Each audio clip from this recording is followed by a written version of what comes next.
নমস্কার, আমি নবনীতা। আমার নতুন একটি ব্লগে আপনাদের অনেক স্বাগত। আজকে শুক্রবার, এই সকাল 8টা মতো এখন বাজে। আর এবারে জামশেদপুরে প্রচণ্ড গরম পড়েছে। একটা সংবাদ মাধ্যম সূত্রে জানা যাচ্ছে যে ঝাড়খণ্ডের শুধুমাত্র জামশেদপুরেই এক মাসে প্রায় 1.5 লক্ষ এসি বিক্রি হয়েছে। মানে এটা ভাবা যায়? যাই হোক, সকালবেলা আমার ছেলে ঘুমাচ্ছে, এখন প্রায় 8টা মতো বাজে। ওকে সকালবেলা একটু দুধ কমপ্ল্যান আর বিস্কিট দেবো, ওর জন্য কমপ্ল্যানটা গুলিয়ে রেখেছি। আর এদিকে সয়াবিন ভিজিয়ে রেখেছি আর ভাতটা বসিয়ে দিয়েছি। ভাতটা ফুটছে, সয়াবিনের তরকারি আর ভাত করবো, আর একটু দই দেবো ওর বাবাকে। ব্যাস, ওর বাবার জন্য চাটাও বসিয়েছি, চাটাও দিয়ে দেবো একেবারে। ওর বাবা লাঞ্চটা হয়ে যেতে রেডি করে লাঞ্চ বক্সে ভরে দিলাম। ওর বাবা এবার নিয়ে চলে যাবে ল্যাবে। আর আমার ছেলেকেও সকালের জলখাবারটা দেবো। জলখাবারে ওকে আজকে দিয়েছি একটু জ্যাম ব্রেড দিয়েছি, আর কলা, অ্যাপেল, খেজুর আর কাজু কয়েকটা দিয়েছি। এরকম টুকটাক খাবারও নিজের হাতে খেতে পারে। আর এখন যেহেতু এত গরম, সকাল 7টা বাজলেই জল গরম হয়ে যাচ্ছে আর স্নান করা যাচ্ছে না। তো ওই জন্য সকালের খাবারটা খেয়েই বাথরুম সেরে নিয়ে পটি টটি করে একদম সকালে স্নান করে এবার একটু পুজো দিচ্ছে। ওর খুব শখ হয়েছে এই কদিন পুজো করবে। আর ওই ছোটো কৃষ্ণটাকে নিয়ে রোজ এরমভাবে আদর করে আর হামি খায়, খেয়ে টেয়ে এরমভাবে দোলনায় দোলায়। আসলে এই যে দোলনাটা আমার বিয়েতে আমি গিফট হিসেবে পেয়েছিলাম। আমার একজন খুব প্রিয় বান্ধবী এটা আমাকে গিফট করেছিল। আর এই রাধা মাধবটাও কেউ একজন দিয়েছিল। তো দুটোই দেখলাম খালি পড়ে আছে। তো রাধা মাধবটা কী করলাম, এমনি রাখলে ভালো লাগছে না, তো দোলনায় বসিয়ে দিয়েছি। আর আমার ছেলে যেহেতু এই রাধা মাধবের মূর্তিটা অনেকটা ছোট, ও মনে করে ছোট মানে এটা বেবি। তো ও বলে বেবি ঠাকুরকে আগে ফুল দিতে হবে, বেবি ঠাকুরকে আগে জল দিতে হবে, বেবি ঠাকুর না হলে কাঁদবে, মানে এরকমভাবে বলে। ওই জন্য বেবি ঠাকুর নাকি কাঁদছিল, সেই জন্য ও একটু আদর করে দিল, হামি খেয়ে দিল আর দোলনায় চড়িয়ে দিল তাকে। এবার ওকে বেবি ঠাকুরকে ফুল দেবে, সব ঠাকুরকেই দেবে, কিন্তু ওরা আবার বেবি ঠাকুরকে বেশি বেশি প্রায়োরিটি দেয়। যাই হোক, বেবি ঠাকুরের সাথে ওর অনেক রকম কথাবার্তা চলে। যাই হোক, ও পুজোটা দিয়ে দিচ্ছে। আর এই বছর প্রচণ্ড গরম জামশেদপুরে। অ্যাকচুয়ালি কী হয়, যেহেতু এটা পাহাড়ি এলাকা, এখানে গরমের দিনে গরমটাও বেশি আর শীতের দিনে শীতটাও বেশি। আর এই বছর তুলনামূলকভাবে গরমটা অনেকটাই বেশি, সেটা যেমন ওয়েস্ট বেঙ্গলে সেরকম ঝাড়খণ্ডেও। আর কলকাতার গরমটা ছোটো থেকে যেহেতু অভ্যাস হয়ে গেছে, তাই কলকাতার গরমটাতে কষ্ট হলেও ওটা আমাদের সয়ে গেছে। আর ওখানে 2-3বার স্নান করলেও বেশ শরীরে একটা আরাম লাগে। এখানে স্নান করলেও আরাম হয় না, কেন কি বাতাসে জলীয় বাষ্পের পরিমাণ এতটাই কম। তবে যাই হোক, তো কলকাতায় গরম প্রচণ্ডই পড়েছে, কিন্তু ওই ওয়েস্ট বেঙ্গলের পাশাপাশি যে প্রতিবেশী রাজ্য যেহেতু ঝাড়খণ্ড, সেই জন্য ওখানে বৃষ্টি হলে এখানের ওয়েদার কিন্তু ঠান্ডা হয়ে যায়। আমাদের কলকাতায় কী হয়, বৃষ্টির পরেও একটা ভীষণ রকম গুমোট গরম থাকে, কিন্তু এখানে আবার সেটা হয় না। এখানে গরমটা যেহেতু অত্যাধিক, তার কিন্তু বৃষ্টি হলে একদম ওয়েদার টেম্পারেচার নেমে যায়, সেটা আবার ভালো লাগে। তখন আবার বেডশিট গায়ে দিতে হয়, মানে এরকম অবস্থা হয়ে যায় ওয়েদারে। তো যাই হোক, বৃষ্টির দিকে তাকিয়ে আছি আমরা সবাই। কেন কি সবাই বলছে যে জুন মাসের 15 তারিখের পর বর্ষা আসবে। বর্ষা তো এবার চলেই আসবে। তো যাই হোক, বর্ষা এলে আমরা একটু স্বস্তি পাবো। আর এদিকে আমার ছেলের পুজোটা দিচ্ছে। পুজো করতেও কত ফুল সাজাবে, সব কিছু করবে। এখন আবার দেশলাই জ্বালাতে শিখে গেছে, এটাই ভয়ঙ্কর ব্যাপার। তো সেই জন্য আমি এখন করছি কি, দেশলাইটা লুকিয়ে রাখছি। কেন কি দেশলাই জ্বালিয়ে মানে হাতের কাছে আগুন চলে আসলে সেই আগুনটা যেখানে সেখানে ফেলে দিচ্ছে। মানে এক একটা নতুন নতুন জিনিস শেখে আর মানে নতুন নতুন করে বিপদের উৎপত্তি ঘটায়। সেই জন্য মানে প্রত্যেকটা মিনিটে আমাকে সতর্ক থাকতে হয়, ও কী করছে সেটা আমাকে সবসময় খেয়াল রাখতে হয়। আর 2 দিন পরে স্কুলে চলে যাবে।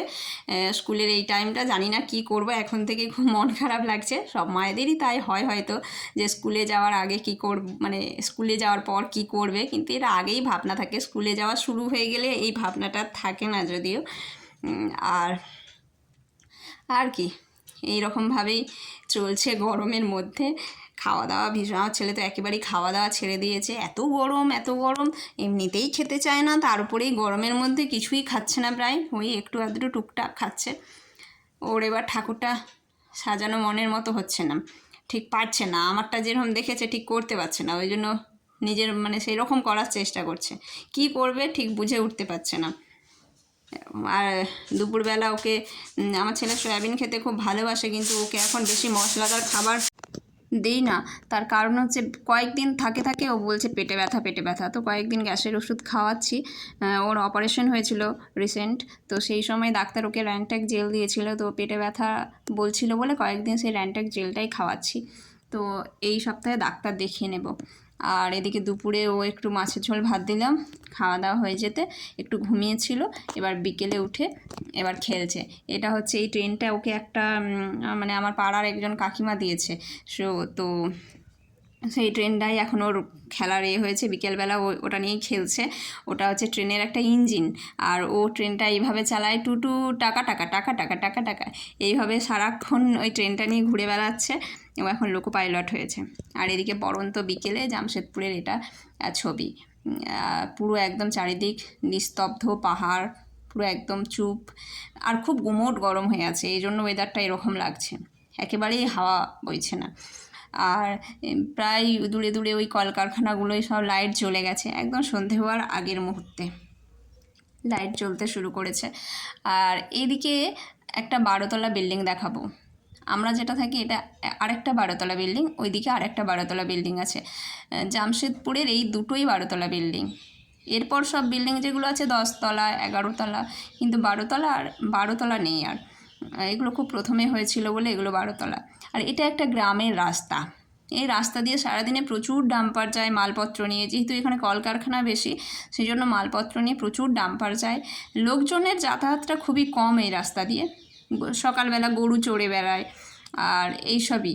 আর এই জঙ্গলে মাঝে মধ্যেই দেখা যায় যে কাঠকুড়ুনিরা কাঠ কুড়োতে এসছে রান্নার জন্য, তো সেই জন্য জ্বালানির জন্য, তো সেই জন্য মাঝে সকালের দিকটা কাঠকুড়ুনিদের দেখা যায়। আর এটা হচ্ছে আমাদের নিচের ক্যাম্পাস, এখান থেকে ভালো দেখা যাচ্ছে না যেহেতু আমি ব্যাক সাইডে থাকি, এখান থেকে ভালো দেখা যাচ্ছে না। আর এই তুলসী গাছটা আমার আগের ভিডিও, তারপরে তো পাখিতে নষ্ট করে দিয়েছে, এই গাছগুলোও পাখিতে নষ্ট করেছে, প্রায় একটা একটা করে পাতা টুকরে টুকরে ফেলে দিয়েছে।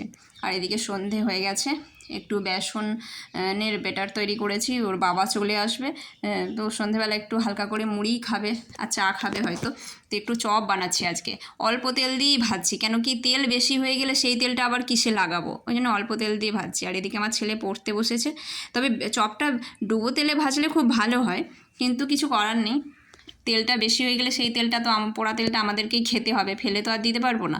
সেই জন্য আমি চেষ্টা করি লুচি বা এই ভাজাভুজি কিছু তেলে ভাজা কিছু বানানোর সময় একটু কম তেল দিয়েই মানে বানাই, দোকানের মতো নাই হোক কিন্তু তাও কম তেল দিয়ে বানাই যাতে বেশি তেলটা না রয়ে যায়। আর এদিকে আমি ফেসিয়াল করেছি, তাই জন্য আমার ছেলেরও ওকেও ফেসিয়াল করতে হবে, মা বাবা যা করবে ওকে আর কি তাই করতে হবে। তো আমি বললাম চল তাহলে তোকেও ফেসিয়াল করে দিই, ও শুয়ে পড়লো মজায়, ওকে একটু দুধের সর দিয়ে ম্যাসাজ করে দিচ্ছি। প্রথমে দুধের সর একটু খেয়ে নিল, দুধের সরের একদম পোকা, মানে আমি ঘি করব বলে প্রত্যেক দিন আমি 1 লিটার করে দুধ নিই, মানে খুব এখানে একজন খাটাল থেকে দুধ দিয়ে যায়, ভীষণ ভালো দুধ দেয়, তো একদম খাঁটি গরুর দুধ, কিন্তু সেই দুধের সরও পড়ে বেশ। তো আমি ভাবলাম ঘি বানাবো, আমার মাকে দেখতাম ছোটোবেলায় অনেক ঘি তৈরি করে রাখতো, আমি ভাবলাম ঘি বানাবো, কিন্তু ঘি আর বানানো হয় না, এত সর খেতে ভালোবাসে, 1 বাটি সর তোলার পর বলি ধুর ঘি কিনে নেব, ওকে সর দিয়েই দিই, এত খেতে ভালোবাসে যখন সর তুলে ঘি, মানে রোজ সর চাইবে আর আমি লুকিয়ে লুকিয়ে তুলে রাখবো, এটা হয় না। তো যাই হোক, এই যে ফেসিয়াল হয়ে গেছে, খুব মজা পেয়েছে। তারপর ওকে একটু রাতের খাবার দিয়ে দেবো, আজকে রাতে পনিরের কোপ্তা হয়েছে, আর ওতেই একটু আলু দিয়ে দিয়েছি, আমার ছেলে পনির খেতে খুব ভালোবাসে, তাই জন্য একটু পনিরের কোপ্তা করেছি। ভাতটাও ওকে একা খেতে দিলে হবে না, ওকে আমি খাইয়ে দেবো, আমি বা ওর বাবাই ওকে বেশিরভাগ দিন রাত্রেবেলা খাইয়ে দেয়, কিন্তু আজকে আমিই খাইয়ে দেবো। তারপরে আজকে খাওয়ার পরে একটু নাইট ওয়াকে গেছিলাম, ক্যাম্পাসে প্রত্যেক দিনই সবাই খাওয়া দাওয়ার পরে ঘুরতে আসে, সন্ধ্যের দিকে প্রচুর বাচ্চারা খেলে, আর ক্যাম্পাসটা যেহেতু প্রচুর বড়, যে যেদিকে খুশি খেলে, তো আজ এদিকটা আমরা একটু ঘুরতে এসেছি। ভয়ের কিছু নেই, এখানে পুরোটাই সিকিউরিটি আছে, কিন্তু রাত্রেবেলা সবাই মোটামুটি খেয়ে দিয়ে হাঁটাহাঁটি করতে আসে। আর এইদিকে একটা কোর্ট আছে, এই কোর্টটায় আজকে বড়রা খেলছে না, যেদিন এটাই বড়রা না খেলে সেদিন এই দিকটায়, মানে আজকে বড়রা খেলছে না বলে আজকে আমরা এদিকটা একটু বসে আছি। যাই হোক, সবাই ভালো থাকবেন, দেখা হচ্ছে পরের একটি ব্লগে। আর আপনি যদি আমার চ্যানেলে নতুন হয়ে থাকেন তাহলে চ্যানেলটি অবশ্যই সাবস্ক্রাইব করে দেবেন আর কমেন্ট করে জানাবেন কেমন লাগলো। Bye bye.